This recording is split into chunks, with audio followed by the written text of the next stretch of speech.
पॅरिसमध्ये गोंधळाची परंपरा पॅरिसमध्ये 40 वर्षापूर्वी नेली. ते आमचे गुरुवर्य राजा भाऊजी कदम, त्यांना सुद्धा शाहिरी मानाचा होता.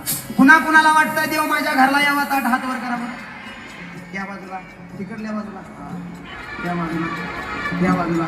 धन्यवाद. आता कुणा कुणासनी वाटतं की आम्ही देवाच्या घराला लवकर जावं, त्याने जरा ताट हात वर करा बरं. हो रे, हो रे, हो रे. होय आजी, आजी म्हणते शाहीर सासवा सुनासनी वैतागली सोडवा तुम्ही जाता. मेल्यावरतीच देवाच्या घरी जाता येतं असं काही नाही. गळ्यामध्ये जर का सोनं नाणं घालाल, ताई माऊली तुमचा मुलगा म्हणून सांगतो, जर का दाग दागिना घालाल तर नजर तुमच्यावरती 100% चोराची राहील. पण गळ्यामध्ये माझ्या तुळशीची माळ जर का घालाल, रुद्राक्षाची माळ घालाल, कवड्याची माळ घालाल, तर साक्षात त्या देवाची नजर ताई तुमच्यावरती राहील आणि देव तुमच्या सोबत राहील.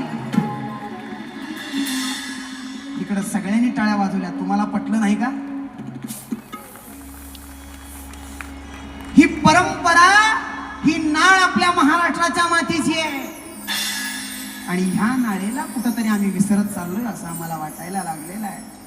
कुलदैवत आणि कुलदेवी आणि त्या कुलदैवतेचा कुलाचार, त्याचा एक अविभाज्य भाग म्हणजे हा पारंपरिक गोंधळ आहे. कुलदैवत जागृत असल्याशिवाय घराला यशप्राप्ती मिळत नाही. आणि तिला जर का जागृत करायचं असेल तर काय करावं लागतं? काय काय? तू ग सत्वाची खरी अंबाबाई,